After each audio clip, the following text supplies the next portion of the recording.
niñez y la adolescencia en nuestra región. Del mismo modo, muchas gracias a Concord TV, a los organizadores, a Andy, a la universidad y a la relatoría y la comisión involucradas, y a la UNESCO involucradas en la organización de este evento. Vamos a trabajar este tema, o la presentación va a estar focalizada precisamente en instancias de participación y consulta, pero también en protección de derechos de la niñez y la adolescencia a partir de la experiencia de la Defensoría del Público. La Defensoría del Público de Servicios de Comunicación Audiovisual es un organismo que tiene la Argentina, es un organismo del Estado, pero del ámbito del Poder Legislativo, responde al Poder Legislativo, no depende, sino que rinde cuentas, es decir, no está en el Ejecutivo, está creada por la ley. La Ley de Servicios de Comunicación Audiovisual, que como ayer se mencionó en algunas de las presentaciones, es una ley que ha sido modificada, quirúrgicamente modificada en los últimos 2 años en el nuevo gobierno para desmantelar los dispositivos de control monopólicos y también desmantelar los dispositivos institucionales que preveía la Ley de Servicios de Comunicación Audiovisual, salvo la Defensoría del Público, que continúa plenamente vigente. No obstante, encontrarse en situación de acefalía porque el Congreso no ha nombrado titular de la Defensoría aún. Hay una defensora que terminó su mandato y en este momento la Defensoría se encuentra acéfala, no obstante cumpliendo todas sus funciones plenamente. La Defensoría es una instancia de recepción y canalización de reclamos y consultas del público de la radio y de la televisión en su calidad de audiencias y de las personas y los grupos en su relación con los servicios de comunicación audiovisual. Me interesa mucho en particular resaltar esta categoría de audiencias, ¿sí? Porque justamente la Ley de Servicios de Comunicación Audiovisual, creando la Defensoría y generando un andamiaje de derechos para la actividad de los medios de comunicación audiovisual, no nos sitúa en el ámbito del consumo, de los consumidores de medios, de los usuarios, sino en el ámbito de sujetos de derechos, de audiencias sujetas de derechos. Y eso se confirma creando una instancia de protección de esos derechos. En este contexto, y me interesa dialogar en lo que expongo con otros mecanismos que tienen prevista la normativa audiovisual, la Defensoría no tiene capacidad sancionatoria, su capacidad es de recomendación y su capacidad es de promoción. Esto es un desafío inmenso, porque ¿cómo hacer para esas denuncias, esas consultas, canalizarlas sin tener la potestad, por ejemplo, de sancionar? Es un desafío, pero es un desafío que hemos resuelto desde la fundación del organismo, generando una instancia de diálogo y mediación y pensando con los servicios de comunicación audiovisual cómo abordar las situaciones que han sido motivo de reclamo. En este sentido, no es que no exista una autoridad de aplicación, sino que en paralelo existe este espacio que analiza todo lo que recibe de manera interdisciplinaria. Muchas de las cuestiones tienen que ver con los gustos, con las opiniones de las audiencias, y cuando se analizan fundadamente se les explica al público que eso no tiene que ver con derechos protegidos por la normativa audiovisual y otra normativa. Eso es parte de la pedagogía que también hace la Defensoría, ¿no? De analizar todo y corresponder todas las consultas.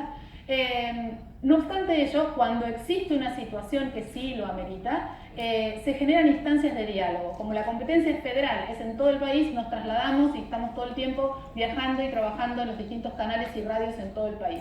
Esa instancia de mediación y de diálogo, de poder trabajar con los medios audiovisuales y trabajar derechos y generar instancias de diálogo y de reparación en una lógica muy del ámbito de los derechos humanos, ¿no es cierto? La reparación simbólica, la reparación y también la dimensión simbólica de la reparación es una construcción que ha funcionado muy bien, que no ha tenido resistencia, sino todo lo contrario, que nos ha permitido trabajar muy bien con todos los canales y con todas las radios, señales, productoras audiovisuales, pero también anunciantes y agencias de publicidad, que no han sido históricamente ámbitos muy interpelados por el Estado en su actividad. No obstante, como la Ley de Servicios de Comunicación Audiovisual los incorpora, son parte también de esos diálogos cuando los reclamos se refieren a publicidad.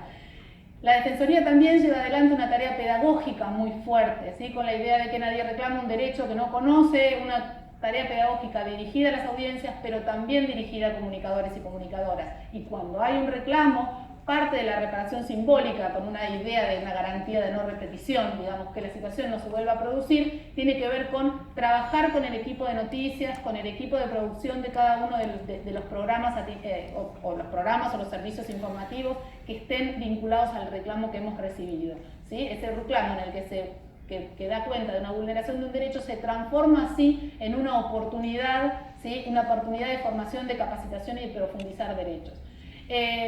Justamente como esta ponencia tenía que ver con la participación, es muy importante que es obligación de la Defensoría por ley generar una instancia de participación central, que son las audiencias públicas. Venimos realizando ya 21 audiencias públicas en todo el país por región. Esas audiencias públicas son espacios formales de escucha de la ciudadanía, de las organizaciones y de los grupos sobre la situación de los medios en cada uno de los lugares. Y en ese contexto, todo un año, las audiencias fueron para y sobre niños, niñas y adolescentes. Absolutamente rico el proceso de participación, el previo también para preparar no lo que iban a decir, sino la consideración, comprender el espacio institucional que eso significaba, y los chicos participaron, incluso chicos que están en situación de encierro, privados de su libertad, se consiguió que participen porque la Defensoría viene trabajando con chicos en esa situación, en términos de comunicación y generando radios y demás. Entonces, muy importante esa instancia de participación que son las audiencias públicas, y también pensando de vuelta en cómo dar espacio a la voz de los niños y adolescentes sobre las políticas públicas de comunicación y sobre la comunicación en su vida cotidiana. Son las líneas de trabajo. La Defensoría va a la escuela, lo digo pensando en lo que hablábamos ayer de la interacción con la cuestión educativa. La Defensoría va a la escuela, la Defensoría va al barrio, y Aire Joven, que es una producción de chicos de todo el país, una producción radiofónica que se circula y está abierta a la reproducción por parte de todas las radios. En particular es reproducido periódicamente por radios comunitarias, sectores sin fines de lucro y demás. La idea de empoderar para que haya herramientas propias, siempre con esa idea, justamente porque la ley habla de protección y de participación centralmente. No es que sean cosas que tengan que ir separadas, sino todo lo contrario, van juntas. Y luego, en función de todo, antes de ir al diagnóstico que esa participación nos arroja, nos interesa especialmente, incluso porque ayer se habló de este procedimiento y nos parece fundamental ver cómo en la tramitación de los reclamos y las consultas, las audiencias, incluidos niños, niñas y adolescentes que también presentan sus reclamos, porque así nos obliga la Convención de Derechos del Niño a que como Estado recibamos todas las presentaciones y los reclamos y demos espacio al ejercicio de los niños, niñas y adolescentes a ser oídos, pueden ir participando también durante la tramitación de los reclamos. ¿Por qué? Porque el diálogo es la herramienta fundamental con todos los actores para indagar las causas de las denuncias, por qué. En general suele pasar esto, cuando uno se sienta con un equipo periodístico a trabajar una cobertura de una situación de abuso contra un niño o una situación de revictimización, pero siempre ha habido alertas. Siempre ha habido alertas que muchos tomaron y que se dejaron pasar, o que se tomaron decisiones. Siempre ha habido alertas. Quizás no habría que haber dado esos datos sobre su identidad. Quizás habría que no haber ido a la puerta de la casa para hacer una guardia. Pues no digo el nombre, pero si digo dónde estoy parada en la puerta de su casa, estoy haciendo una identificación indirecta, que es lo que la ley, nuestra ley, la Convención de Derechos del Niño y nuestra ley de protección de niños, niñas y adolescentes no permite. Porque eso es muy importante tenerlo en cuenta. Como se mencionó también en otros contextos, los marcos jurídicos pueden ser más robustos o más débiles, pero nosotros tenemos la situación de tener un marco jurídico de niñez y aún en esto una normativa audiovisual vigente que es muy contexta, o sea, es muy sólida respecto a qué se puede y qué no se puede hacer en la mediatización de situaciones que tienen que ver con niños, niñas y adolescentes. Como eso sigue vigente, lo que es necesario es reforzarlo, profundizarlo. Vuelvo al esquemita Entonces, en ese diálogo se plantean cuáles fueron las situaciones y cuáles pueden ser también las posibilidades de reparar la situación que fue motivo de denuncia. Por supuesto, es una reparación de dimensión simbólica, ¿no es cierto? Y ahí es muy importante que cuando las personas hacen sus reclamos, formulan sus expectativas. ¿Sí? Y ya hay una especie de ejercicio de pensar qué es lo que quiero yo que pase con esto. Y para nosotros eso es un elemento fundamental que llevamos siempre a la mesa en ese diálogo, porque esas expectativas son parte de lo que nosotros traemos para poner en el juego de la conversación. Además, las personas, y en este caso, como vamos a ver en un video, los niños, niñas y adolescentes que formularon la presentación, que hacen el reclamo, pueden participar también, según qué tipo de reparación se produzca, en la propia reparación. Por ejemplo, grabando spots sobre difusión de derechos que después la radio, por ejemplo en el caso de la radio, podría ser la tele, pero en general suele pasar mucho con la radio, ponga al aire, por ejemplo, ¿no es cierto? Sobre derechos, digamos, sobre derechos en diálogo con los derechos que han sido vulnerados antes.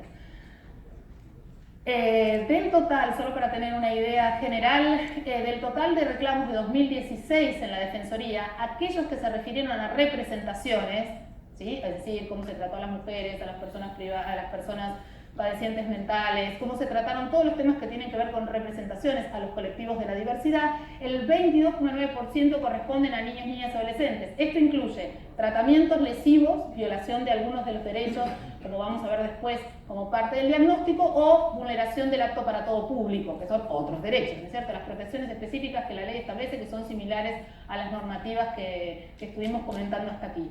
Casi el 23% corresponden a niñez y adolescencia. ¿Cuáles son las principales problemáticas identificadas en el vínculo entre niñez y adolescencia y medios audiovisuales? Es posible que ninguna de las cuestiones que planteé aquí sean diferentes a lo que en distintos países hemos ido viendo, sí con algunas especificidades que nos permite o que nos brinda la casuística y que se las quisiéramos compartir con ustedes.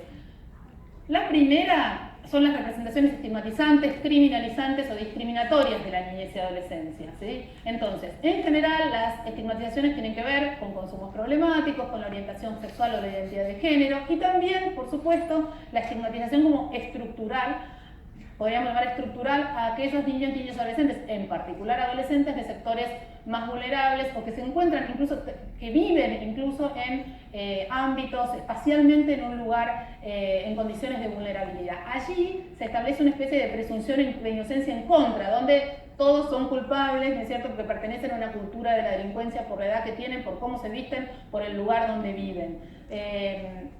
Entonces, ese es un elemento fundamental donde además se utiliza mucho la lógica de uso un caso para hacerlo proyectar sobre toda la población en la misma condición, y eso es muy grave. Para poder ejemplificar el mecanismo que vimos recién y también un tipo de estigmatización en función de la orientación sexual, vamos a ver este caso, este video, que creo que lo tienen preparado, y lo comentamos brevemente y seguimos.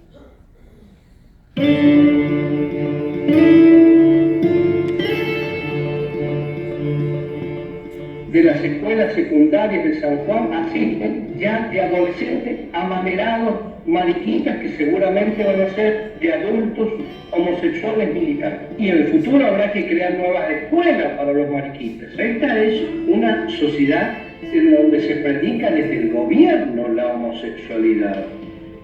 Se denunció a Radio AM Las 40 y a su titular, que es Antonio Canales, porque en su programa de la mañana matutino realizó comentarios discriminatorios hacia los jóvenes.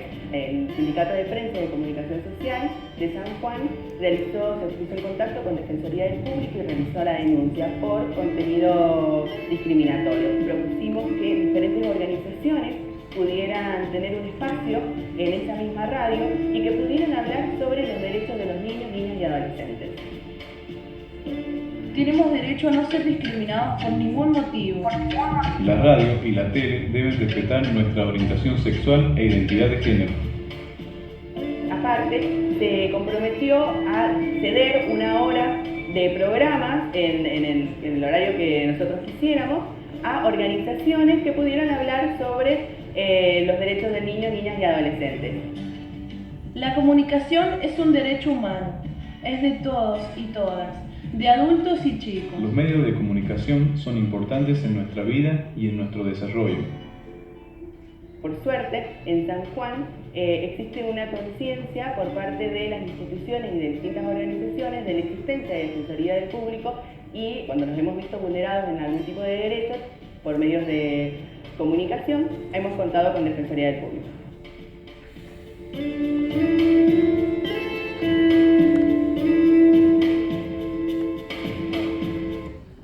Este caso nos permite ver tres cosas. La primera es varias, ¿no es cierto?, más allá de la alarma que nos producen las expresiones que fueron motivo del reclamo, de las cuales les informo que hemos seleccionado una parte chiquitita, porque eran mucho peores, él se pone a hacer mofa, niñitas, así, realmente es muy violento hacia los niños. Es el principal programa de radio en San Juan, es una radio privada de las más escuchadas de San Juan, y se armó un revuelo muy grande en la provincia por este caso.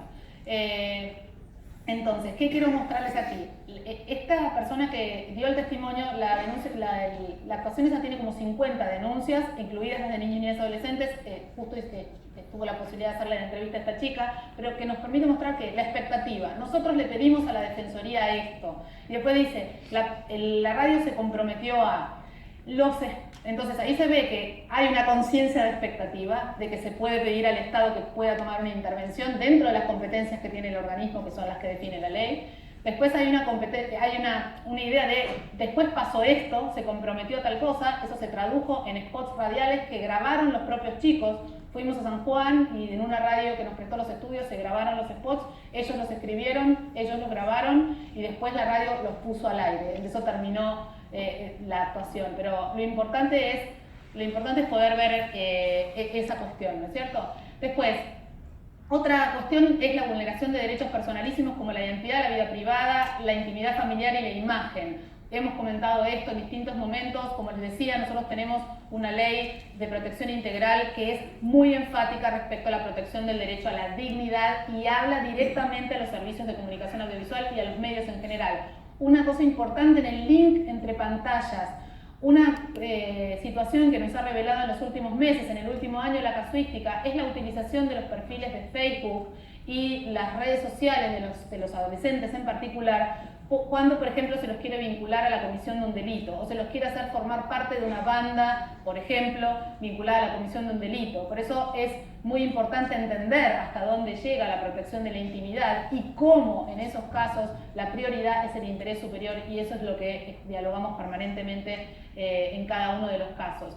Luego, otro dato muy importante es la marginalidad que tiene la cuestión de la niñez y la adolescencia en las agendas mediáticas, y eso nos lo permite revelar no solamente una idea general que tenemos todos de que los niños, como realmente son, los adolescentes, como realmente es su vida cotidiana, no aparecen reflejados, sino solamente vinculados a las cuestiones que la sociedad quiere dejar afuera, quiere excluir: el delito, la deserción escolar, los consumos problemáticos, etcétera, sino que además nosotros tenemos la herramienta del monitoreo de noticias. El monitoreo de noticias de los noticieros, que se llama ¿Qué es Noticia para los noticieros? Es una investigación que en 2013 lleva adelante la Defensoría del Público, monitoreando cada 2 meses una semana entera de todos los noticieros de los canales de ARI de la Ciudad de Buenos Aires, y el estudio se hace también en Mendoza y en Córdoba. Estos son los datos 2013, 2014, 2015, ahora les muestro los del último año, donde se ve que del total ese es el total de noticias monitoreadas en el año, ¿sí? 13.000, 14.000, solamente el 5,8, el 4,3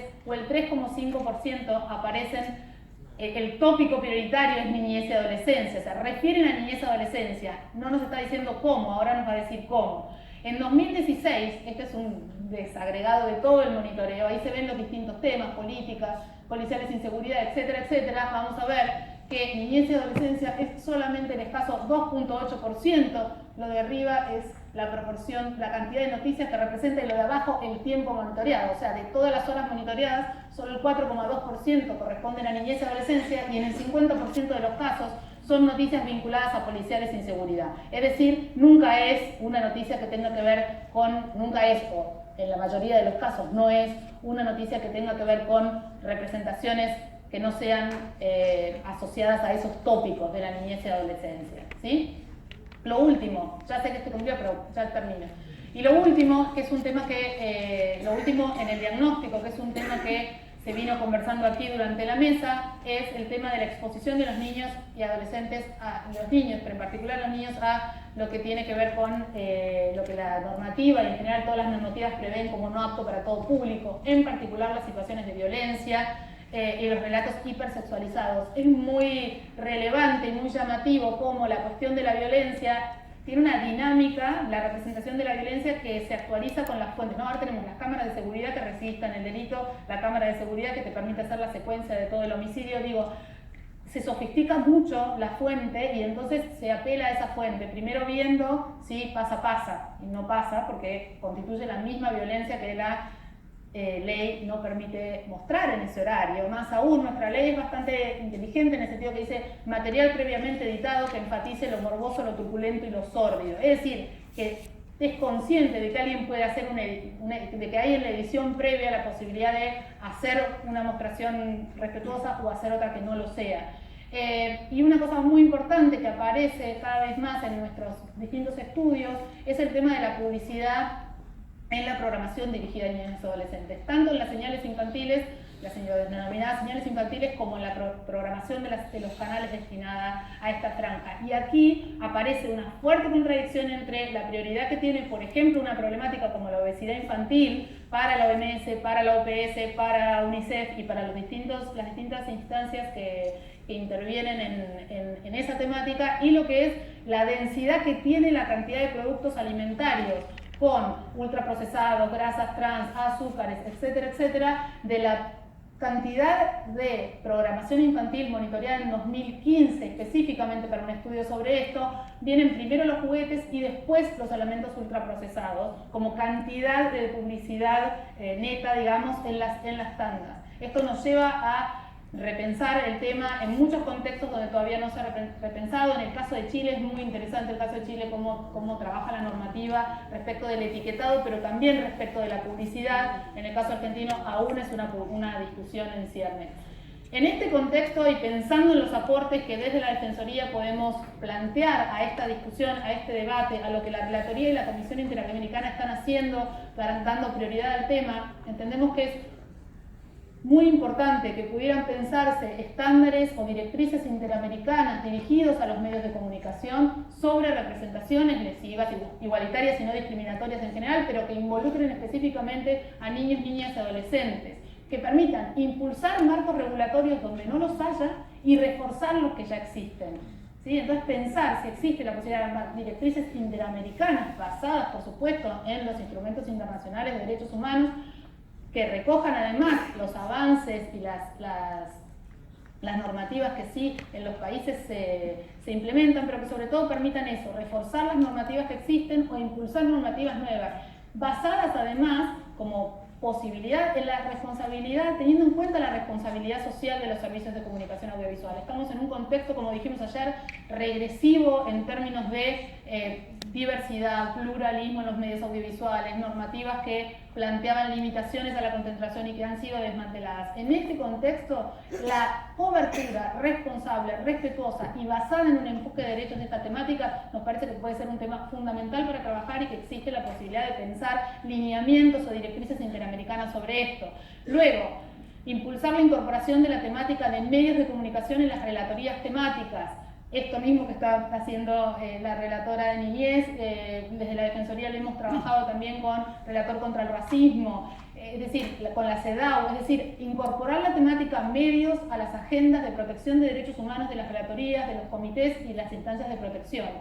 Es muy importante hacer reflejar el vínculo que existe entre el respeto de los derechos por parte de los medios audiovisuales y la posibilidad que tiene eso de contribuir a erradicar problemáticas sociales y violaciones a los derechos humanos. Una buena cobertura de un caso de violencia contra una niña ayuda a reflexionar socialmente sobre la violencia contra los niños, en vez de caer en el morbo o en la truculencia. Lo mismo la violencia contra las mujeres y otro tipo de problemas o de patrones estructurales de discriminación.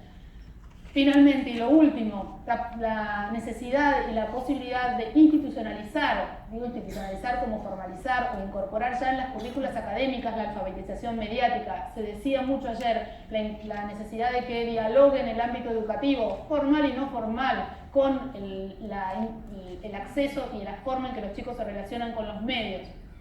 Después, de la misma manera, poder incorporar o institucionalizar mecanismos de consulta y participación dirigidos a los niños, niñas y adolescentes en temas de políticas de comunicación. En Argentina se está discutiendo una nueva normativa, digamos, por el desmantelamiento de la que hay, y en ninguno de los procesos de consulta, magros procesos de consulta que llevan adelante, fue consultado ningún niño, niña, adolescente, solamente organizaciones que está muy bien, pero sería un momento valioso para pensar qué opinan y qué piensan los adolescentes y los niños sobre el tema. Y después, lo último que quería mencionar es justamente en estos contextos de revisión normativa, de rediscusión de normas, etcétera, etcétera, el planteo que se hace no es limitar el respeto de los derechos en nuevos dispositivos, la actividad de los nuevos actores, lo que se llaman los actores OTT, over the top, Netflix, etcétera, etcétera, sino pensar el modo en que cada uno, dentro de la forma en que desarrolla su actividad, incorpora el respeto de los derechos, ¿sí? A través de, digamos, cada uno en el mecanismo, no es regresar, sino avanzar y pensar políticas que también incorporen el respeto de los derechos de niñez y adolescentes en estos nuevos actores, ¿sí? Y finalmente, instar fuertemente a que las autoridades de aplicación fiscalicen el cumplimiento. Es muy importante la concientización de las autoridades de aplicación y el desarrollo del cumplimiento legal de sus funciones, fiscalizando el cumplimiento de obligaciones legales que pudiera haber en materia de derechos de niños, niñas y adolescentes y medios de comunicación.